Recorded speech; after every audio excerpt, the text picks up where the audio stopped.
Nasledujúci program vysielame vo vysokom rozlíšení.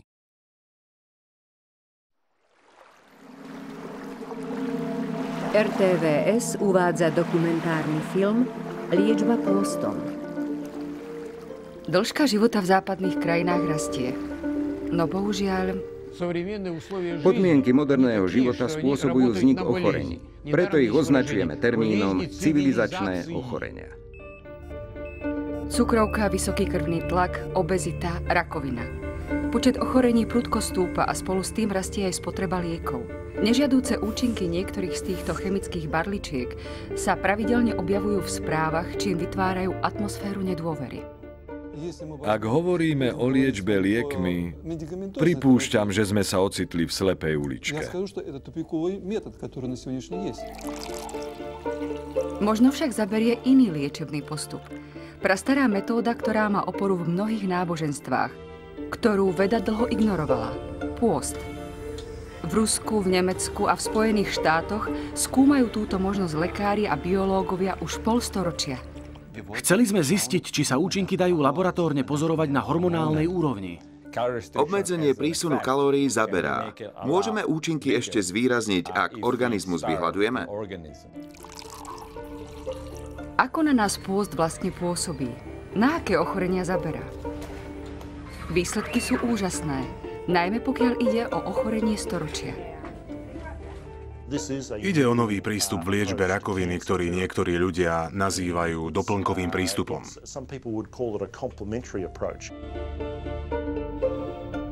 Výsledky tejto práce priniesli neočakávané možnosti a naznačili odlišný prístup nazerania na ochorenie a jeho liečbu.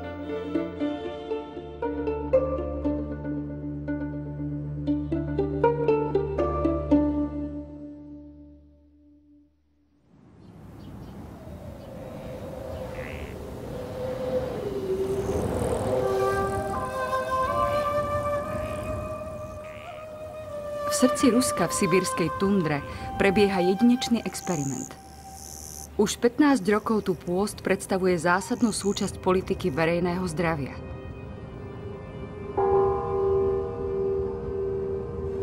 Tento postup sa opiera o 40 rokov vedeckých štúdií, ktoré bez vedomia Západu prebiehali na tisíckach pacientov v bývalom Sovietskom zväze. Na základe tohto výskumu vznikli prepracované metódy, ktoré sa tu uplatňujú. Po náročnej 4-hodinovej ceste autobusom prichádza Ľubov Baranovová do sanatória v Goriačinsku. Prišla si poradu pre svojho brata, ktorého už liečili pôstom.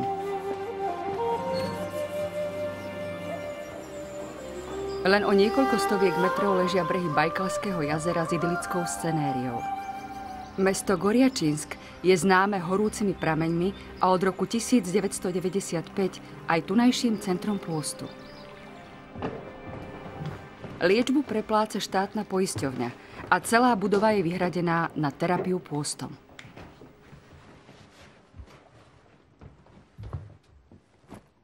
Môj brat mal astmu.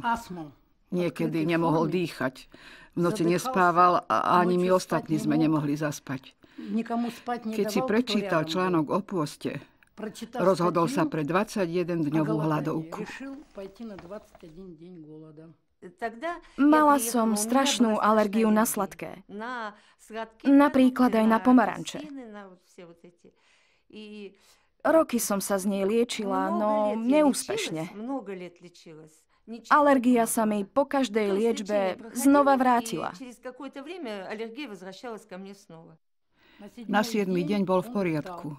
Vyzdravel. Veril, že za tento zázrak vďačí tejto metóde. Tá ho vyliečila. Odvtedy hľadoval už niekoľkokrát. Bola som medzi prvými, čo tu v Goriačinsku skúšali hladovku. Hľadovala som 18 dní. Nikto nevie, ako telo zareaguje na nedostatok potravy.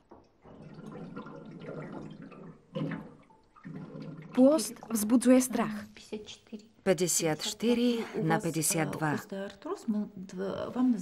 Máte akútnu artritídu. Budete u nás hľadovať 2 týždne.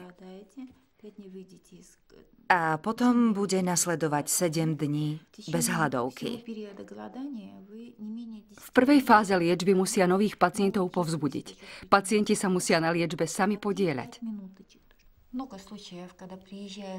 Často prichádzajú ľudia, ktorých už liečili v nemocniciach. Urobili im tie najlepšie vyšetrenia, no nič nezabralo. Pôst je univerzálna metóda, ktorá účinkuje proti rôznym ochoreniam. Preto k nám ľudia často prichádzajú riešiť svoje problémy. Liečba je úplne jednoduchá. Pitie vody, vody a vody. V priemere 12 dní a nič viac. Niektoré pôsty trvajú aj 3 týždne, v závislosti od závažnosti a dĺžky trvania ochorenia. Pri chronických stavoch pacienti prestávajú užívať lieky po 2 až 3 dňoch. Pacienti sú pod dohľadom lekárov. Má to zásadný význam. Hladovka na vlastnú päsť neprichádza do úvahy. Spolupráca s odborníkom v tejto oblasti je kľúčová. Počas pôstu nedochádza k závažnému úbytku živín. Zaznamenávame pokles vitamínov C, D a E. No tieto zložky metabolizmu nemajú zásadný význam.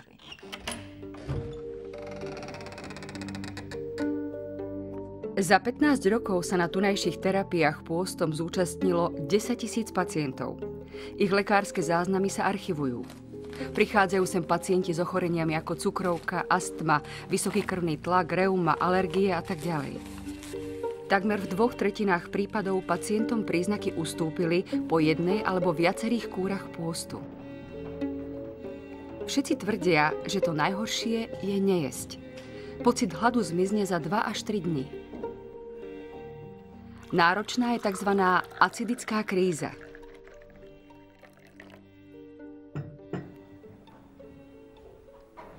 Olga nejedla 5 dní a túto fázu prekonala. V niektorých prípadoch ju sprevádza slabosť, závraty alebo bolesti hlavy. Oj, mama. No, zdrasti.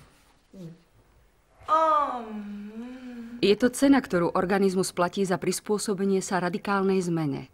Telo sa musí naučiť žiť zo zásob. Tretí deň bol ťažký. Teraz je to viac menej v poriadku. Telo si na to zvyká. Dnes sa už cítim lepšie, no stále to nie je ono. Počas 3. dňa dochádza k procesu eliminácie a detoxikácie. Preto je to trochu náročné a pacienti sa necítia dobre. Neskôr sa situácia zlepší, telo sa vyčistí a začneme sa cítiť čoraz lepšie.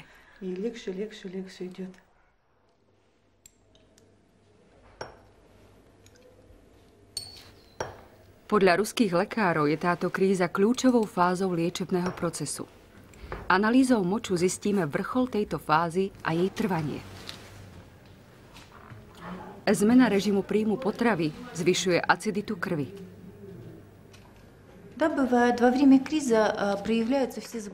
Počas krízy sa všetky ochorenia zhoršia a niekedy majú pacienti silné bolesti. Platí to napríklad o migréne alebo o bolestiach kĺbov pri dne či artritíde. Toto zhoršenie však netrvá veľmi dlho. Zvyčajne menej než 24 až 36 hodín. Táto kríza je prejavom zásadnej zmeny v tele. Organizmus sa musí živiť z vlastných zdrojov. Ako si však zaistí energiu potrebnú na prežitie? Telo získava energiu z 3 zdrojov. Glukóza, tuky a bielkoviny. Kľúčovým zdrojom energie je glukóza, bez ktorej telo nedokáže fungovať. Bez nej nepracuje ani mozog. Po dni pôstu sa zásoby glukózy vyčerpajú. Ako sa tomu systém prispôsobí? Pomerne rýchlo začne glukózu získavať z bielkovín, a to hlavne tých, ktoré sa nachádzajú v svaloch. Pri vytváraní náhrady za glukózu siahne aj po zásobách tuku. Počas pôstu získava telo energiu z tzv. Ketónov. Práve tie budú hlavnou potravou mozgu. Ich výrobu zaistí pečeň, skutočná továreň, ktorá sa podieľa na zmenách v ľudskom tele. Olga Alexandrovna, poďte prosím. Po kríze sa v tele obnoví rovnováha. Niektoré liečebné postupy majú pacientom pomôcť pôst lepšie znášať. Črevná sprcha, telové zábaly, sauna a masáž. Ruskí lekári odporúčajú aj 2 až 3 hodiny denne cvičiť. To všetko má jediný cieľ. Stimulovať orgány, ktoré zbavujú telo škodlivých látok. Obličky, črevá, pečeň, pľúca, pokožku.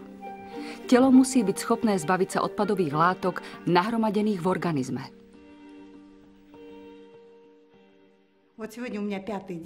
Dnes hľadujem 5. deň. Pozrite sa mi na tvár a oči. Vyzerám ako mladé dievča. Nemám make-up. Som úplne prirodzená.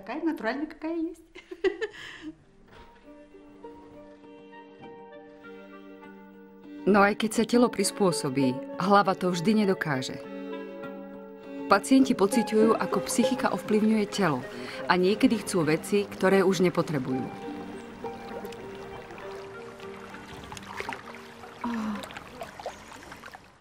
Tretí deň bol najťažší. Jedlo však nechcel žalúdok, ale hlava. Je to náročné. V hlave vidíte lupienky, kolu a mäso. Kopu mäsa. Keď tento psychologický hlad pominie, zmysly zbystria a človek pocíti radosť, ako by sa aj mozog začal očisťovať. Cítim sa slobodná. Uvedomila som si svoju silu. Ak dokážem hľadovať, dokážem čokoľvek. K čomu však dochádza počas pôstu? Prečo sa 2/3 pacientov cítia lepšie? Toto číslo si zaslúži našu pozornosť. Je to len placebo efekt? Alebo je to vplyv eufórie, ktorú zažíva mozog? Podarilo sa tieto zmeny, ktoré všetci popisujú, aj zmerať objektívnymi metódami? Aby sme tomu lepšie porozumeli, musíme sa vrátiť o 60 rokov späť do čias, keď bol Sovietsky zväz veľkou pevnosťou a vedci nemohli prekročiť železnú oponu.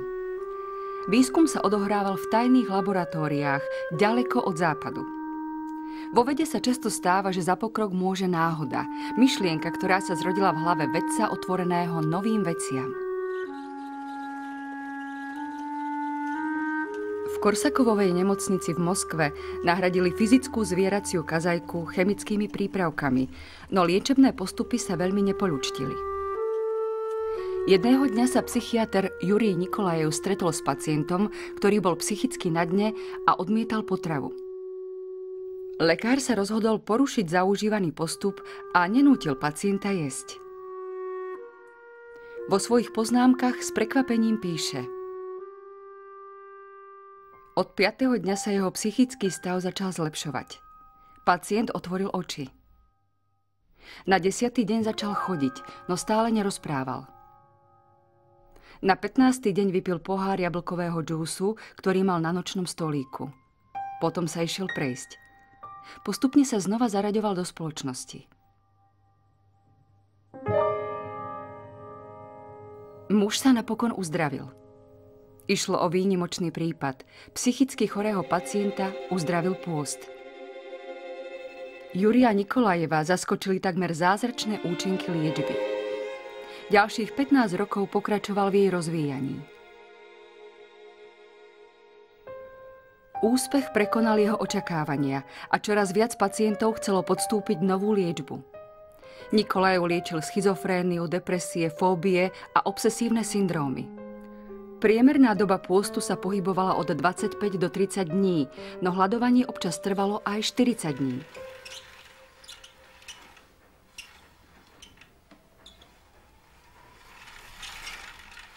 V malom moskovskom byte, kde otec býval, si jeho syn spomína na silnejúci odpor lekárskeho sveta proti tejto liečbe.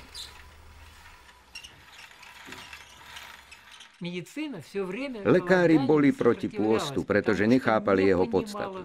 Ľudia zvyčajne považujú hlad za niečo zlé.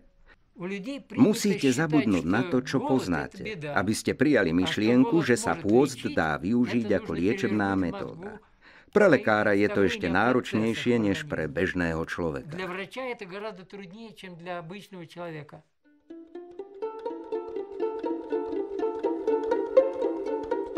Aby umlčal kritikov a zapísal sa do dejín vedy, Nikolajev vykonal rozsiahly výskum. Psychologické a biochemické testy, hormonálne údaje, encefalogramy stoviek pacientov pred a po pôste.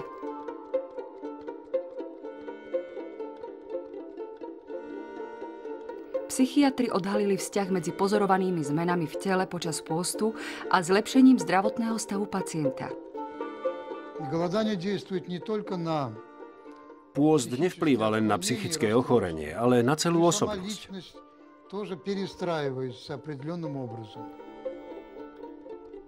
Mladý doktor Gurvič bol členom tímu. So skúseným vedcom pracoval 18 rokov. Pôst stimuluje a pôsobí ako antidepresívum. Stimulačný účinok sa prejaví už počas prvého týždňa a antidepresívny vplyv nastane počas prvého týždňa obnovenia príjmu potravy. Okrem toho má aj upokojujúci sedatívny účinok. Ten možno pozorovať po acidickej kríze.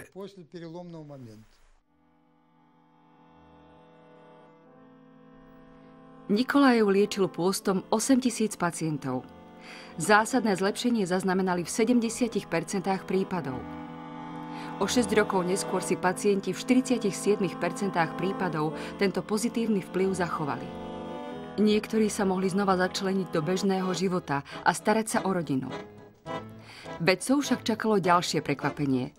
Nikolajev s tímom si všimli, že sa nezlepšilo len psychické zdravie pacientov, ale aj niektoré fyzické ochorenia ako vysoký krvný tlak, artritída, astma či ekzémy. Oslovil vládne úrady. Ministerstvo zdravotníctva bolo skeptické a rozhodlo sa výsledky výskumu preveriť. Bolo to v roku 1973. Úlohu zverilo niekoľkým známym lekárom, medzi inými aj profesorom Maximovovi a Kokosovovi. Išlo o armádnych lekárov. Tí rozkaz splnili. Dovtedy som o pôste nič nevedel. Dostal som dve úlohy. Overiť, či metóda funguje a ak áno, vysvetliť prečo.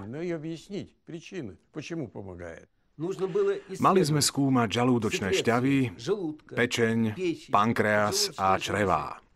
Bakteriálny profil, úroveň imunity a látkovú výmenu minerálov a vitamínov. Výskum prebiehal na tisícoch pacientov. Vedci potvrdili Nikolajevove zistenia. Zostavili presné zoznamy indikácií a kontraindikácií pôstu. Indikácie: ochorenia priedušiek, kardiovaskulárne problémy, ochorenia žalúdka a čriev, endokrinologické problémy či ťažkosti s trávením, ochorenia kostí a kĺbov, choroby kože. Kontraindikácie: rôzne druhy rakoviny, tuberkulóza, cukrovka prvého typu, chronická žltačka, zápal žíl, anorexia. Ako však možno vysvetliť účinky pôstu? Pôst spôsobuje stres. Ten aktivuje proces sanogenézy, mechanizmus uzdravovania a autoregulačné procesy, ktoré zvyčajne nie sú aktívne v dôsledku vášho životného štýlu. Zdá sa, že práve stres tu zohráva zásadnú úlohu. Stresom reagujeme na zmenu prostredia, ktorou je v tomto prípade nedostatok potravy.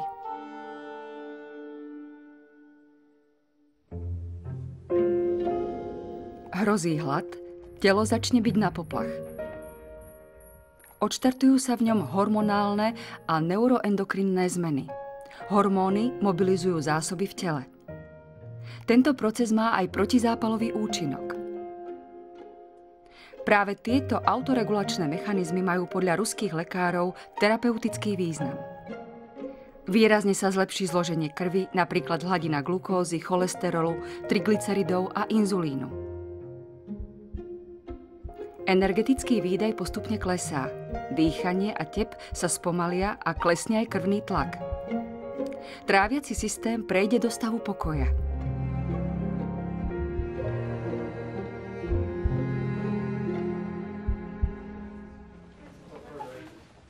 Ak má pôst schopnosť podporiť liečebné možnosti ľudského tela, ako sa dajú tieto schopnosti zmerať? Profesor Osinin sa špecializuje na bronchitickú astmu. Tento Kokosovou študent liečil takmer 10 000 astmatikov prostredníctvom pôstu. Tvrdí, že za 40 rokov jeho praxe sa nevyskytol žiadny problém.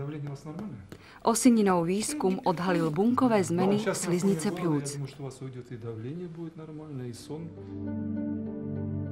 Tieto čierne bunky znamenajú prítomnosť histamínu, ktorý spôsobuje nadmernú tvorbu hlienu a spôsobuje bronchospazmus. Po 12-dňovej hladovke je histamín preč. Bunky sa naplnia lipidmi a spazmus zmizne. Tieto údaje sú výnimočné, pretože sa touto otázkou ešte nikto nezaoberal. Nemá ich nik iný na svete. Zaoberali sme sa celkovými zmenami, no rovnako aj lokálnymi zmenami v tele. Pozorovali sme úbytok látok, ktoré spôsobujú edém a zápal. Bronchiálna astma je chronické ochorenie. Podľa konvenčnej medicíny sa nedá vyliečiť, len potlačiť. Mnohí pacienti sú odkázaní na používanie inhalátorov a iných liečebných metód, ktoré dočasne zmiernia prejavy ochorenia. Osininová práca ukazuje, že tomuto osudu sa dá uniknúť. Pľúcny lekár analyzoval aj dlhodobé účinky pôstu. Štúdiu vykonal na vzorke 1000 pacientov. Po 7 rokoch zlepšenie naďalej pretrvalo v 50% prípadov pacientov, ktorí sa po období pôstu začali správne stravovať. Niekedy si ich stav vyžadoval niekoľko procedúr. 10 až 15% pacientov sa podarilo úplne vyliečiť. Zozbierali údaje zo všetkých kútov Sovietskeho zväzu s jediným cieľom začleniť pôst medzi liečebné metódy verejného zdravotníctva. Akadémia vied výsledky potvrdila a vydala ich v obrovských zbierkach, ktoré však nikto nikdy nepreložil. Napriek rozsahu tejto štúdie, ktorá nemá vo svete obdoby, a dôkladnosti klinických popisov v prípade rozličných ochorení, stále nachádzame biele miesta. Laboratórne výsledky dokazujú, že to funguje. Ale ako? Ako sa mechanizmy sanogenézy uvádzajú do pohybu? Čo to sanogenéza vlastne je? Na túto otázku stále nemám odpoveď.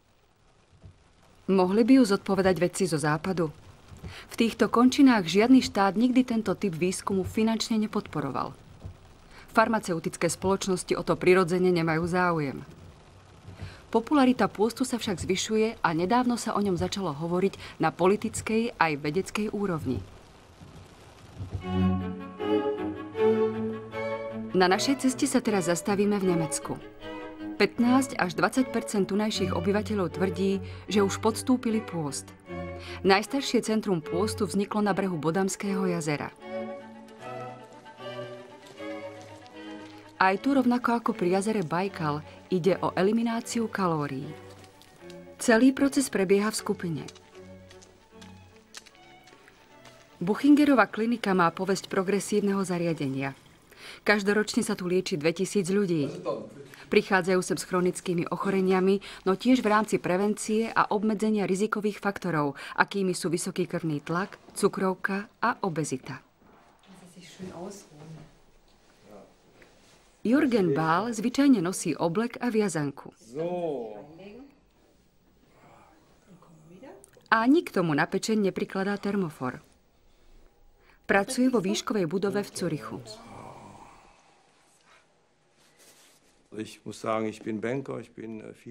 Som bankár. Na svojich cestách som sa dostal do Sovietskeho zväzu a východnej Európy. Pri obchodovaní tam musíte piť vodku a jesť mastné jedlá. Za tie roky sa to na mne začalo prejavovať. Pečeň sa mi zväčšila o 7 cm a mal som veľmi zlé výsledky krvných testov. Môj lekár, ktorý je zároveň aj kardiológ, mi povedal: dosť. Buď zmeníte prácu a prestanete chodiť do Moskvy, zabudnete na Rusko a na vodku, alebo sa začnete postiť. Úprimne, nevedel som si predstaviť, že dokážem držať pôst. Zdalo sa mi nemožné 3 týždne nič nejesť a celý deň hladovať, čo i len bez pohára vína. Som gurmán. Toto nezvládnem.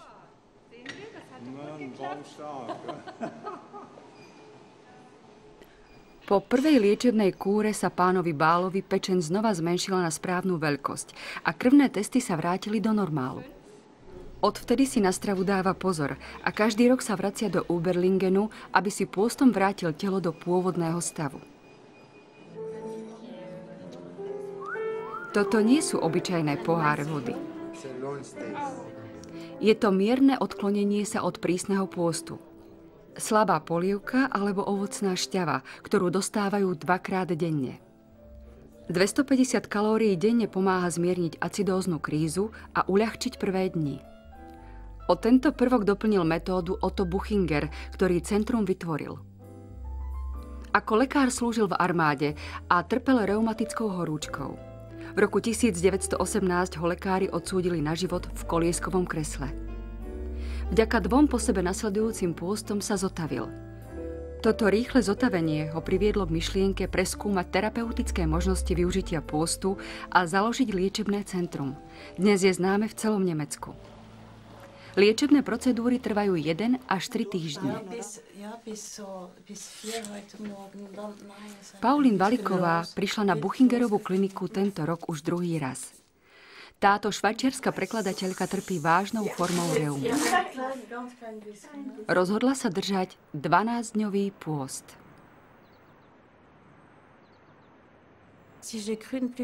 Či som verila, že sa ešte niekedy budem hýbať?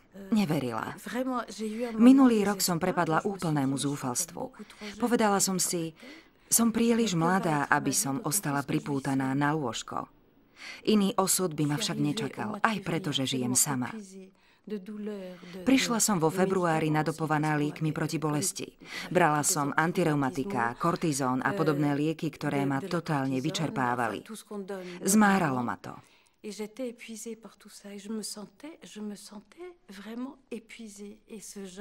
Človek by neveril, ako pôst zaberá. Namiesto toho, aby som bola ešte unavenejšia, sa moje telo začalo čistiť.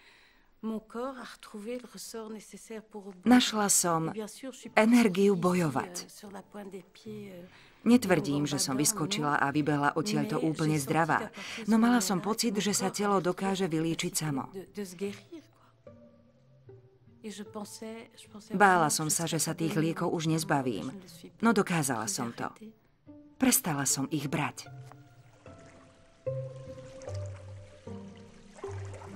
V závislosti od závažnosti a dĺžky ochorenia sa lieky nedajú vždy vysadiť.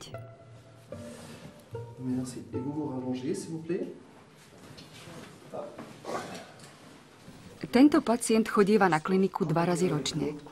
Je vo veľmi pokročilom štádiu psoriatickej artritídy a ani sa len neodvážil predstaviť si, že sa raz úplne vylieči. V tomto prípade sa doktor Drinda, reumatológ, ktorý 9 rokov pracuje v univerzitnej nemocnici, snaží prostredníctvom pôstu znížiť dávky liekov. Tento prejav súvisí aj s reumatoidnou polyartritídou. Ukazuje sa, že vďaka pôstu nepotrebujeme také množstvo nesteroidných protizápalových liekov.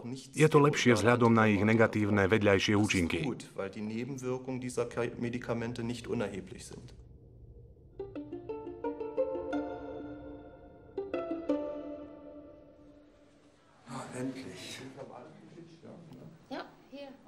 Pôst pána Bála sa dnes večer končí.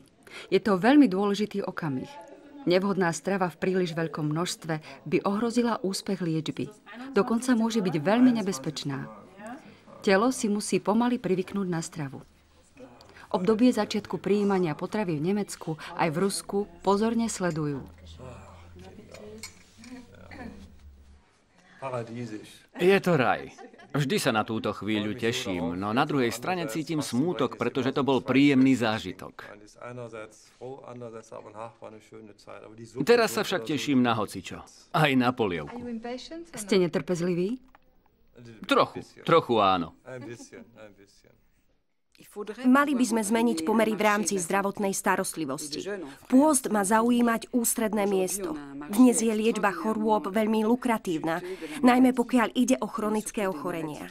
Keď cukrovka prejde do chronického štádia, budú vám predávať lieky niekoľko desaťročí, podstúpite operácie. Je to veľmi úrodný trh.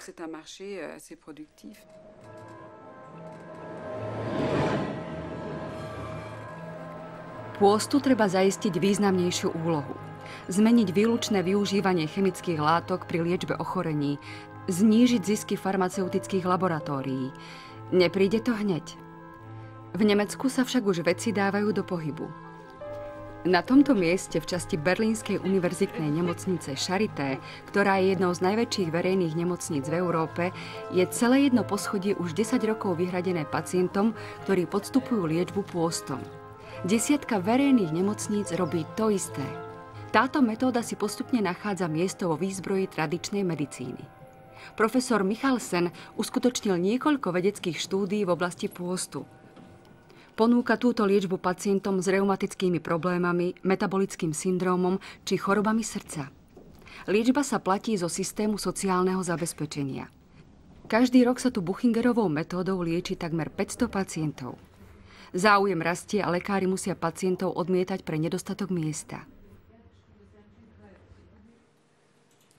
Michalsen nepoznal ruské štúdie, no aj on analyzoval hormonálne zmeny v tele.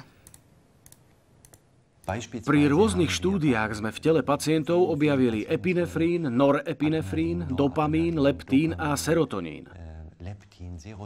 Tieto hormóny majú výrazný regulačný účinok na metabolizmus a ovplyvňujú aj našu náladu.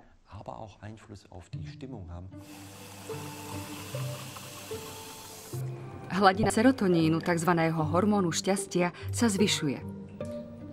Podobne ako ruskí psychiatri, aj Michalsen spozoroval zlepšenie nálady hladujúcich pacientov.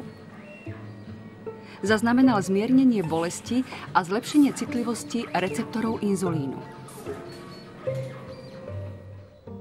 Zistil, že pacienti po pôste prejavili väčšiu ochotu skúsiť zdravší životný štýl, ktorý by im pomohol udržať si zdravie.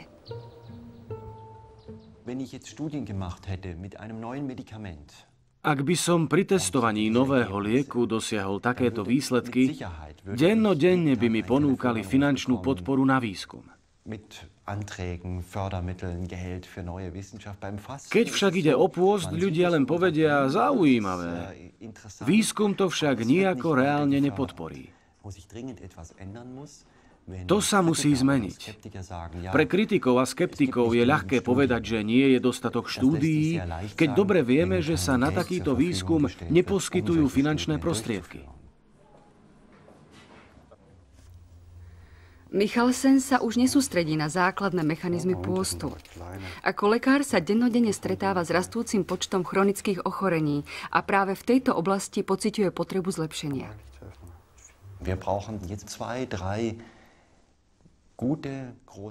Potrebujeme 2-3 veľké štúdie. Najmä v súvislosti s reumatizmom a reumatoidnou artritídou, cukrovkou a hypertenziou. 3 skutočne presvedčivé štúdie, ktoré by dokázali oprávnenosť pôstu a jeho rovnocenné postavenie v porovnaní s liekmi. Vyžiada si to milióny eur. A do Michalsenovho laboratória sa príspevky na výskum veľmi nehrnú. Na druhej strane kritici pôstu neustále opakujú svoje námietky a tvrdia, že pôst predstavuje riziko. Aké sú teda fakty? Ako dokážeme rozoznať hranice nášho tela v rámci pôstu? Vzhľadom na zrejmé etické dôvody sa takéto pokusy nesmú vykonávať na ľuďoch. Odpoveď však môže priniesť štúdium prírody. Táto odpoveď prinesie nový pohľad na záhadný mechanizmus pôstu. No nepredbiehajme.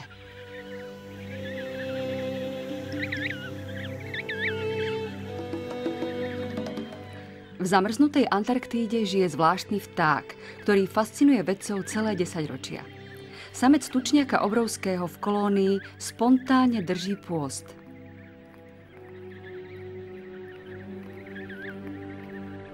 Kým sedí na vajíčku a čaká na návrat samice, dokáže bez potravy vydržať celé mesiace. Táto výnimočná schopnosť Yvonna Le Mao vždy fascinovala. Čoskoro si výskumník začal klásť otázky. Je tučniak obrovský skutočne profesionálnym hladovkárom s mechanizmom pôstu, ktorý nenájdeme u ľudí ani u iných živočíchov?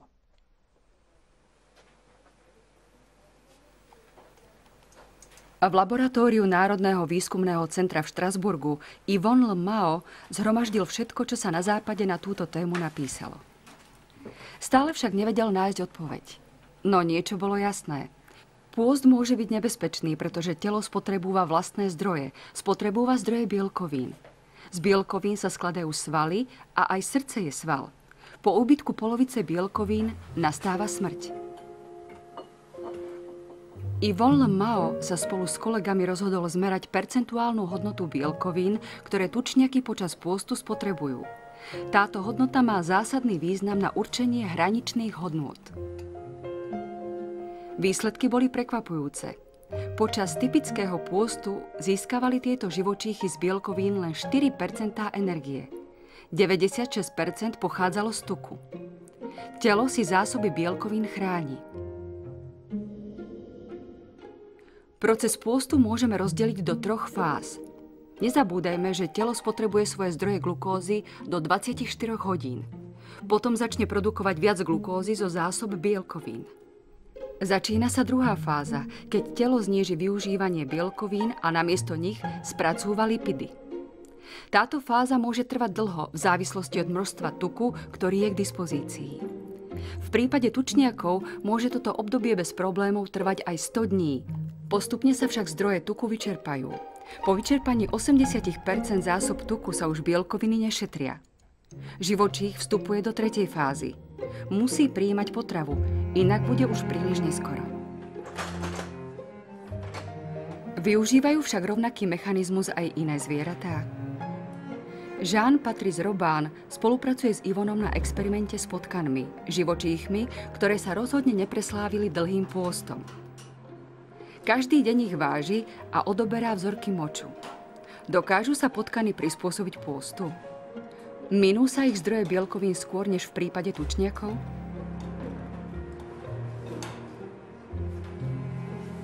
Prekvapivo, výsledky sú veľmi podobné. Počas druhej fázy si potkany šetria bielkoviny rovnako ako tučniaky. Základný mechanizmus pôstu, ktorý umožňuje jednotlivcom prežiť dlhé obdobia hladu, majú teda spoločný.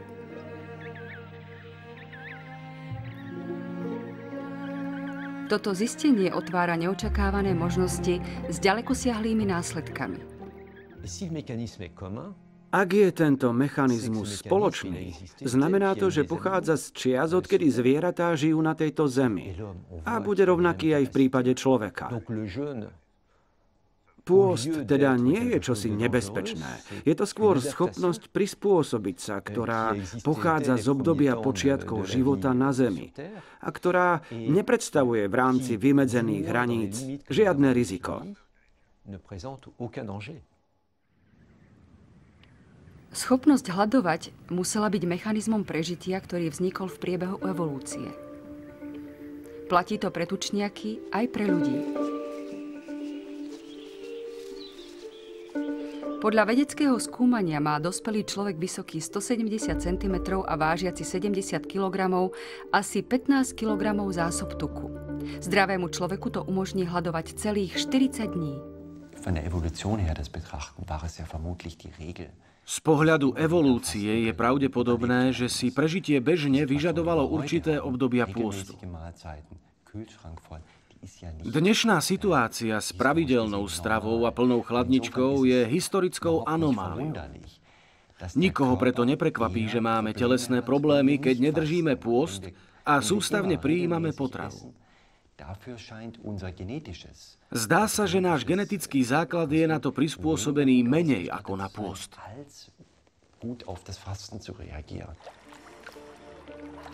Naše telo sa teda lepšie vyrovná s nedostatkom potravy, než s jej nadbytkom. Aktivuje pôst reflexy zdedené po našich predkoch, zakorenené v pamäti nášho tela. Ak je táto teória správna a schopnosť hladovať sme získali v rámci evolúcie, musíme o tom nájsť dôkaz v genetickom kóde. Táto vlastnosť by tam mala byť zapísaná. Nájde sa však blázon, ktorý by sa ju pokúsil nájsť.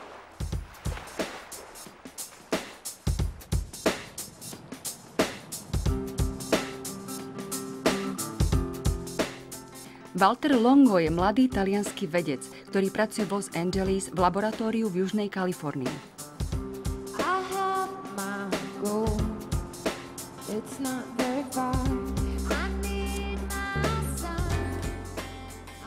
Zaoberá sa gerontológiou, záhadami starnutia.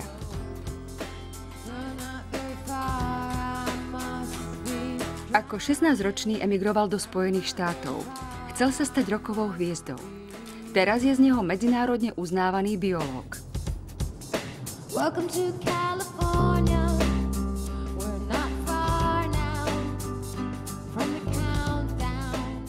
Podobne ako ostatní gerontológovia, aj Walter Longo sa usiluje spomaliť účinky starnutia a oddialiť nástup chronických ochorení, ktoré prichádzajú s vekom. Sú nimi napríklad Alzheimer a rakovina. Vedci zistili, že vďaka zníženiu príjmu potravy majú zvieratá dlhší a zdravší život. Longo si to uvedomuje. Jedného dňa sa rozhodol podniknúť rozhodný krok. Vyskúšať pôst, extrémnu formu zníženia príjmu kalórií. Táto myšlienka vyznievala hlavne v špičkových kalifornských laboratóriách šialene. Nie však pre Longa. Predpokladal, že pôst dokáže telo ochrániť pred všetkými druhmi toxínov. Rozhodol sa to overiť na tom najtoxickejšom type, na chemoterapii, na jede, ktorý ničí rakovinu. Vzal rakovinou napadnuté myši a rozdelil ich do dvoch skupín. Jednu skupinu krmil normálne, druhú nechal 48 hodín hladovať. Niekoľko doktorandov som presvedčil, aby vyskúšali túto na prvý pohľad šialenú myšlienku, ktorá sa vspiera zdravému rozumu. Povedali by ste si, že ak niečo vyhľadujete, zoslabne to. Mladí a rovnako skúsení ľudia, moji kolegovia, si nedokázali predstaviť, ako môže niekto vyhľadovaný zosilnieť.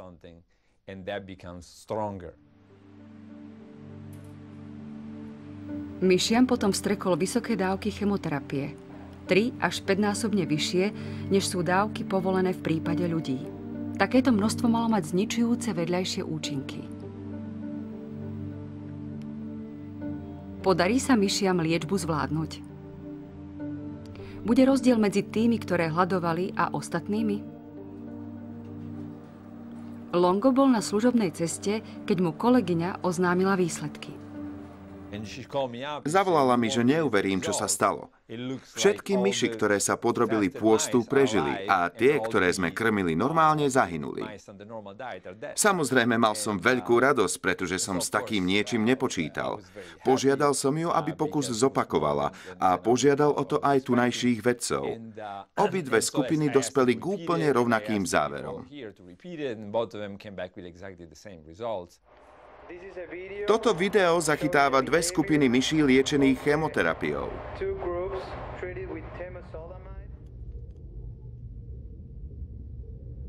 Na tomto videu natočenom v laboratóriu sú zrejme rozdiely medzi dvoma skupinami myší. Na jednej strane sú tie, ktoré hladovali a vyzerajú úplne zdravé, normálne sa pohybujú, majú uhladenú srsť, nemajú poškodené tkanivá a ich kognitívne funkcie sú nenarušené. Napravo sú myši, ktoré krmili normálne. Napokon prežilo len 35%. Sú na tom zle, odovzdane ležia v boxoch. Po podrobnom vyšetrení je jasné, že majú poškodené srdce aj mozog. Správa spôsobila senzáciu. Len čo štúdiu publikovali vo vedeckom periodiku, začala sa o ňu zaujímať tlač. Výsledky sa zatiaľ týkali len myší. Napriek tomu novinári rozšírili informáciu, že vás pôst ochráni pred vedľajšími účinkami chemoterapie. Toto je Norrisova nemocnica v Los Angeles, jedna z najväčších inštitúcií na boj proti rakovine v Spojených štátoch. Každý rok tu vykonajú 200 terapeutických skúšok. Objav tu brali veľmi vážne.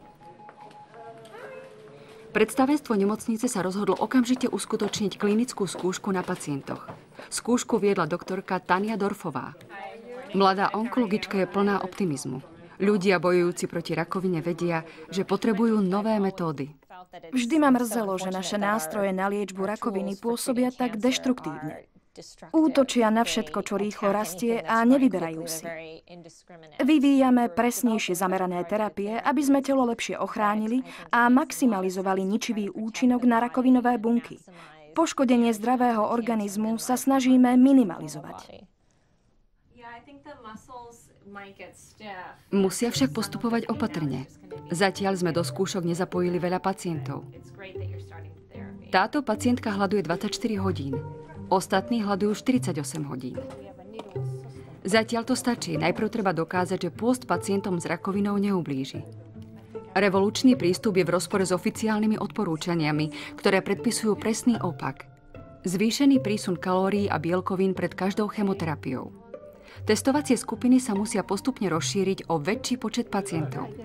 Peňazí je dostatok. K dispozícii sú štátne aj súkromné zdroje. Pôst však nenahrádza lieky.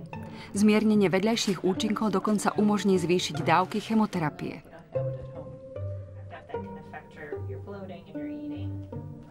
Lekár v nemocnici nám povedal, len si to predstavte.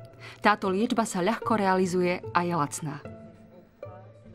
Táto skúška poslúži ako dôležitý dôkaz celej koncepcie. Ak dokážeme, že po pôste pôsobí liečba na pacientov menej toxicky, budeme ju môcť uplatniť v prípade mnohých ďalších pacientov liečiacich sa na rakovinu, a to nie len na jeden typ rakoviny, ale na celé spektrum. Musíme však tento princíp potvrdiť. Klinické skúšky si však vyžadujú čas. Keď ide o život, len ťažko sa rešpektujú pomalé protokoly.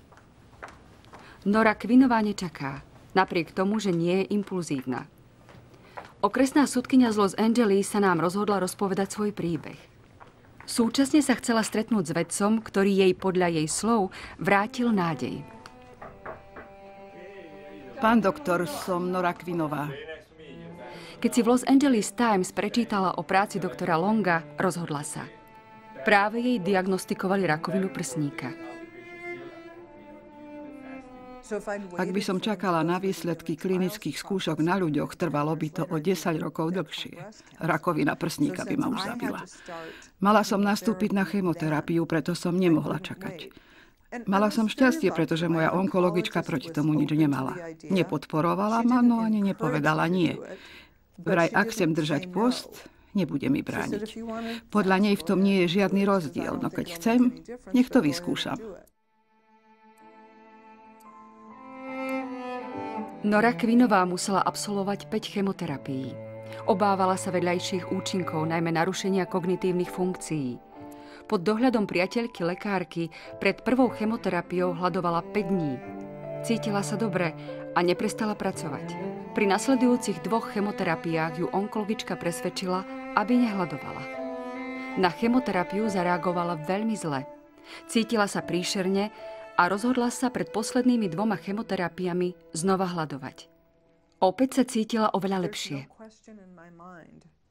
Nepochybujem o tom, že som liečbu zvládla s menšími vedľajšími príznakmi.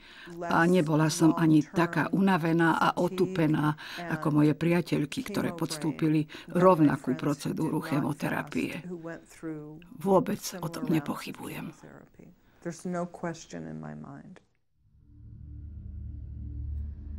Nora Quinová nie je jedinou pacientkou, ktorá sa sama rozhodla hľadovať. Spomedzi 30, ktoré to vyskúšali, Norrisova nemocnica vytvorila vzorku 10, aby si prezrela ich lekárske záznamy a vyšetrenia.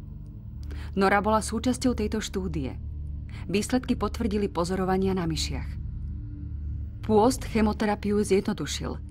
Výrazne ustúpila únava, slabosť, závraty a bolesti hlavy. Ak však pôst bráni potenciálne zničujúcim účinkom chemoterapie, ako ovplyvňuje samotnú liečbu? Je účinnejšia alebo nie? Pred zodpovedaním tejto zásadnej otázky musíme porozumieť mechanizmom, vďaka ktorým pôst chráni zdravé bunky. Spôsobuje pôst zmenu v prejave génov.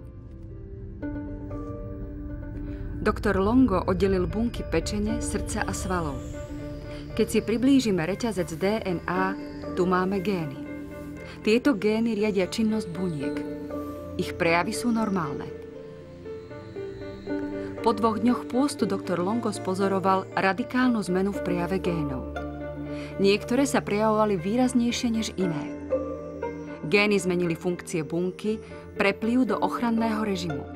Táto celková premena sa odohrala veľmi rýchlo. Ide o schopnosť, ktorú sme zdedili po dávnych predkoch. Zdravé bunky, ktoré sa za tie 3 miliardy rokov naučili, ako reagovať, prejdú do ochranného režimu. Musia, pretože majú nedostatok glukózy, málo živín a musia byť v pohotovosti a zaistiť si čo najlepšiu ochranu. Chemoterapia je jedna z vecí, pred ktorými sa chránia. Bunky sa teda chránia v rámci akéhosi zdedeného reflexu. Špecialista na tučniaky Yvonne Le Mao nás naviedol správnym smerom. Ak však pôst chráni zdravé bunky, nechráni aj rakovinové bunky? Ak áno, Longova teória sa rozpadne. Porovnajme rakovinovú a zdravú bunku. Po 2 dňoch pôstu sa gény rakovinovej bunky prejavujú úplne opačne, než v prípade zdravej bunky. V rakovinovej bunke dochádza ku genetickým mutáciám, stráca evolučnú pamäť a ochranný mechanizmus sa v nej nespustí. Rakovinovým bunkám naopak neprospieva nízka hladina cukrov a prostredie s nízkym stupňom rastu. Nie len, že sa nechránia, ale zvýši sa ich citlivosť na chemoterapiu. Dokonca aj bez chemoterapie hynú, alebo sa aspoň spomalí ich rast. Pôst dokáže zmierniť ich rast aj bez chemoterapie. Biológ tvrdí, že pôst ničí rakovinové bunky aj bez chemoterapie.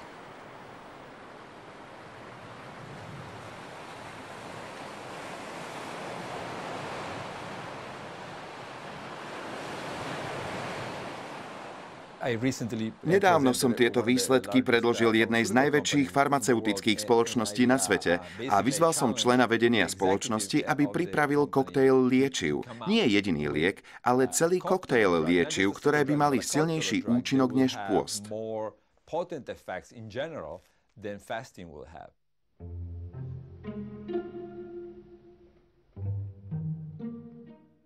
Prečo by ste chodili do fast foodu, keď si môžete? Sme pripravení vidieť svet inak. Predstavte si, že by naša ekonomika nebola založená na spotrebe. Predstavte si, že by sa skromný život nepovažoval za chybu. Sme pripravení, rovnako ako Nikolajevov syn, zmeniť pohľad na vec.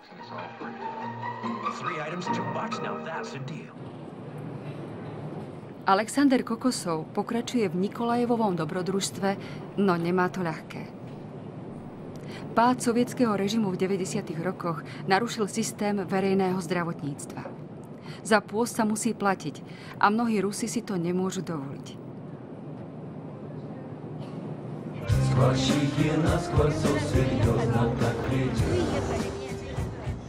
Aj dnes však na Zemi existuje miesto, vzdialené len niekoľko hodín letu od svetových veľkomiest, kde štát využívanie pôstu podporuje a rozvíja. Na ceste do Goriačinského sanatória, ktoré oslavuje 200 rokov svojej existencie, sa Kokosov stretáva so svojou bývalou študentkou, doktorkou Batajevovou. Kokosov vyškolil na Sibíri viac než 100 lekárov. Zdá sa vám to zvláštne? Tunajšie zdroje sú obmedzené. Vládne tu krehká ekologická rovnováha. Striedmosť je nevyhnutná. Pôst teda nepôsobí šialene. Nevníma sa ako trest. Abstinencia tu má to správne miesto. Minister zdravotníctva, ktorý je sám lekárom a nadšeným obhajcom pôstu, túto metódu odhodlane podporuje. 3-krát hurá Goriačinskému sanatóriu. 3-4. Hurá! Hurá! Hurá! A 3-krát hurá liečbe pôstom. Hurá! Hurá! Hurá! С праздником! Утро завтрашнего дня настанет первый мания. Птица счастья завтрашнего дня. Лето и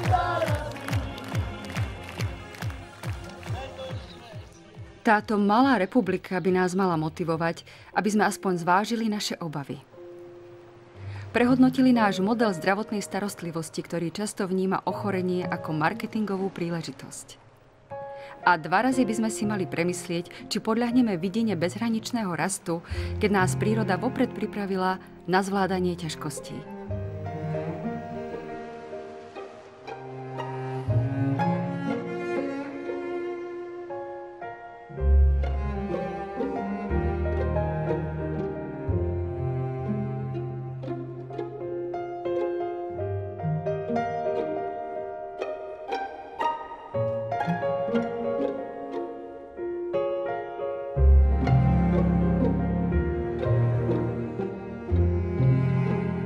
Na slovenskom znení spolupracovali Zoltán Litaši, Miroslav Fedor, Peter Vilhan, William Tokár, Emil Spišák.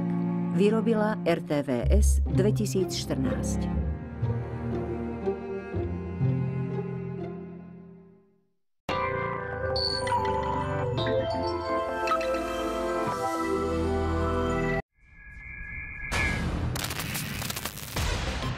Výroba vanilkovej príchute do sladkých nápojov a jedál je neekologická.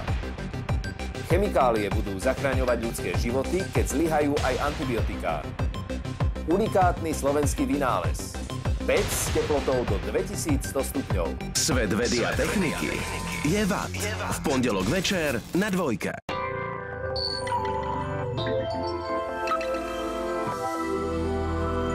Opúchajú vám členky a lítka. Trápi vaše nohy dennodenná bolesť? Konečne sú tu Zipsox. Tieto revolučné kompresné pančuchy upokoja a revitalizujú vaše nohy, aby vaše kroky znovu nadobudli švih. Celodenná záťaž môže spôsobovať bolesť, ale Zipsox stimulujú krvný obeh a môžu zmenšiť opuchy nôh. Používanie klasických kompresných pančúch je niekedy skutočne nepohodlné, ale Zipsox, vybavené odolným zipsom, sa ľahko nazúvajú aj vyzúvajú. Vďaka bezprstému vyhotoveniu majú univerzálnu veľkosť a môže ich nosiť takmer každý. Upokojujú, masírujú a energizujú nohy aj po celý deň. Sú ideálne aj na cestovanie, pretože zmierňujú opuchy a zadržovanie tekutín. Mnohým ľuďom spôsobuje nosenie staromódnych sťahovacích pančúch problémy. Zipsox odporúčam hlavne tým, ktorí bojujú so žilovou nedostatočnosťou alebo cukrovkou. Krčové žily mi spôsobovali stále viac bolesti a nepríjemný pocit pálenia. Lekár mi odporúčil, aby som nosila kompresné pančuchy, ale už ich nazúvanie bolo ťažké a nosenie bolestivé. Som rada, že som objavila Zipsox. Veď si ich len natiahnem, vytiahnem zips a hneď mi poskytnú úľavu. Vďaka priedušnému, mäkkému a pružnému materiálu ľahko zapadnú do akejkoľvek obuvy. Môžete ich nosiť do športových topánok, čižiem či bežných topánok. Ich béžová alebo čierna farba je nevýrazná, takže pri nosení nie sú ani trochu nápadné. Fantastické Zipsox existujú vo veľkostiach S až M alebo L až XL. Klasické kompresné pančuchy môžu stáť menší majetok, ale keď si teraz objednáte Zipsox, môžete ich získať za neuveriteľne výhodnú cenu.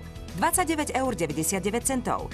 Ale počkajte, keď si objednáte ihneď, zdvojnásobíme našu ponuku. Áno, teraz môžete získať 2 páry Zipsox za cenu jedného. Zipsox, jedinečné pohodlie. Prestaňte trpieť. Stačí si vybrať zodpovedajúcu veľkosť a farbu, ktorú si prajete. Originálne kompresné pančuchy Zipsox na Slovensku len u nás. Volajte a objednávajte ihneď. Krčové žily mi spôsobovali stále viac bolesti a nepríjemný pocit pálenia. Lekár mi odporúčil, aby som nosila kompresné pančuchy, ale už ich nazúvanie bolo ťažké a nosenie bolestivé. Som rada, že som objavila Zipsox. Veď si ich len natiahnem, vytiahnem zips a hneď mi poskytnú úľavu. Vďaka priedušnému, mäkkému a pružnému materiálu ľahko zapadnú do akejkoľvek obuvy. Môžete ich nosiť do športových topánok, čižiem či bežných topánok. Ich béžová alebo čierna farba je nevýrazná, takže pri nosení nie sú ani trochu nápadné. Fantastické Zip Socks existujú vo veľkostiach S až M alebo L až XL. Klasické kompresné pančuchy môžu stáť menší majetok, ale keď si teraz objednáte Zip Socks, môžete ich získať za neuveriteľne výhodnú cenu. 29,99 €. Ale počkajte, keď si objednáte ihneď, zdvojnásobíme našu ponuku. Áno, teraz môžete získať 2 páry Zip Socks za cenu jedného. Zip Socks, jedinečné pohodlie. Prestaňte trpieť. Stačí si vybrať zodpovedajúcu veľkosť a farbu, ktorú si prajete. Originálne kompresné pančuchy Zip Socks na Slovensku len u nás. Volajte a objednávajte ihneď. Opúchajú vám členky a lítka. Trápi vaše nohy dennodenná bolesť? Konečne sú tu Zip Socks. Tieto revolučné kompresné pančuchy upokoja a revitalizujú vaše nohy, aby vaše kroky znovu nadobudli švih. Celodenná záťaž môže spôsobovať bolesť, ale Zip Socks stimulujú krvný obeh a môžu zmenšiť opuchy nôh.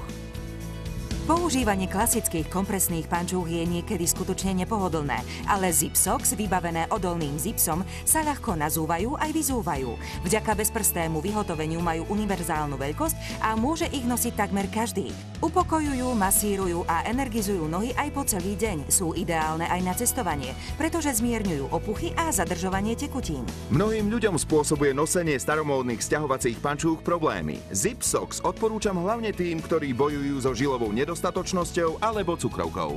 Krčové žily mi spôsobovali stále viac bolesti a nepríjemný pocit pálenia. Lekár mi odporúčil, aby som nosila kompresné pančuchy, ale už ich nazúvanie bolo ťažké a nosenie bolestivé. Som rada, že som objavila Zip Socks. Veď si ich len natiahnem, vytiahnem zips a hneď mi poskytnú úľavu. Vďaka priedušnému, mäkkému a pružnému materiálu ľahko zapadnú do akejkoľvek obuvy. Môžete ich nosiť do športových topánok, čižiem či bežných topánok. Ich béžová alebo čierna farba je nevýrazná, takže pri nosení nie sú ani trochu nápadné. Fantastické Zip Socks existujú vo veľkostiach S až M alebo L až XL. Klasické kompresné pančuchy môžu stáť menší majetok, ale keď si teraz objednáte Zip Socks, môžete ich získať za neuveriteľne výhodnú cenu. 29,99 €. Ale počkajte, keď si objednáte ihneď, zdvojnásobíme našu ponuku. Áno, teraz môžete získať 2 páry Zip Socks za cenu jedného. Zip Socks, jedinečné pohodlie. Prestaňte trpieť. Stačí si vybrať zodpovedajúcu veľkosť a farbu, ktorú si prajete. Originálne kompresné pančuchy Zip Socks na Slovensku len u nás. Volajte a objednávajte ihneď. Fantastická pomôcka v starostlivosti o podlahy ľahká ako pierko je tu. Rozžiari podlahu bez toho, aby ste museli čakať dlhé minúty, kým uschne. Takmer ako mávnutím čarovného prútika dokáže odstrániť aj väčšie škvrny, takže vám upratovanie zaberie oveľa menej času. Tento úžasný mop už zožal úspech aj v Spojených štátoch. Aby ste si už viac nemuseli máčať ruky v špinavej vode, súčasťou súpravy aj vedro so žmýkačkou. V starostlivosti o podlahu môže priniesť obrat o 360 stupňov. Úplne ma ohromil, narába sa s ním tak ľahko. S ním si užívam upratovanie aj ja. Konečne mop, ktorý mi uľahčí prácu. Bez problémov s ním umiem aj podlahu okolo toalety. Ide to samo. Predtým, ako sa rozlúčime, Mindy, urobíme malý test. S radosťou. Aby si to nemala také jednoduché. Ďakujem. Toto je mop, ktorý je ľahký ako pierko a je možné ho použiť takmer na každý povrch. Ľahko dosiahne aj do kútov. Má neuveriteľné absorpčné schopnosti a pred umývaním nie je nutné zametať ani používať vysávač. Nezanecháva za sebou stopy ani šmuhy a nemusíte z neho odsávať tekutinu handrou ani papierovou utierkou. Špinavú hlavicu je možné prať v práčke a navyše sa jej počas umývania nemusíte ani dotknúť. Bola to hračka. Aby sa špina z mopu uvoľnila, dá sa po umytí podlahy vyprať vo vedierku Deluxe alebo v práčke. Potom sa vloží do žmýkacieho koša, kde sa zbaví prebytočnej tekutiny.